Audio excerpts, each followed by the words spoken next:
Azərbaycan Televiziya və Radio Verilişləri Qapalı Səhmdar Cəmiyyəti Hesablama Palatasının qurumda maliyyə pozuntuları olması barədə audit rəyinə dair mövqeyini açıqlayıb.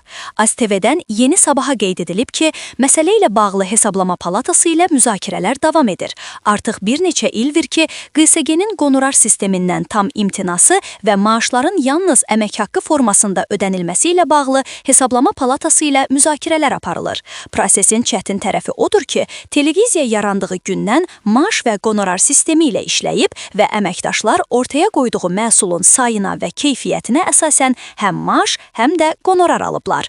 Qonorar sisteminin tamamilə yığışdırılması vahid və standart ödəniş sistemi yaradacaq ki, bu da məhsuldarlığa və işin keyfiyyətinə düşünürük ki, mənfi təsir edəcək. İstənilən halda əmək münasibətlərinin düzgün tənzimlənməsi və qonorar sistemindən birdəfəlik imtina ilə bağlı məsələ gündəlikdədir və yaxın zamanlarda bu problem aradan qaldırılacaq.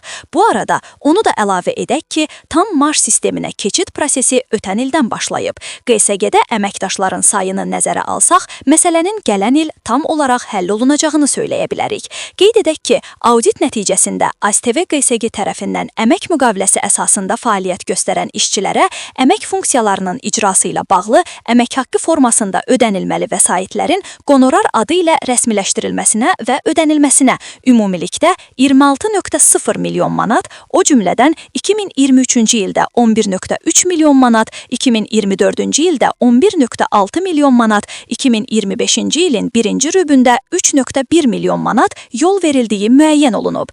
Bu, əmək münasibətlərinin mülki hüquq münasibətləri kimi yanlış təsnif edilərək Əmək Məcəlləsi və Vergi Məcəlləsinin şərtləri ilə uyğunsuzluqlara səbəb olub. Nəticə etibarilə məcburi sosial ayrılmaların tam həcmdə tutulmaması, işçilərin sosial təminat hüquqlarının məhdudlaşdırılması ilə səciyyələnib.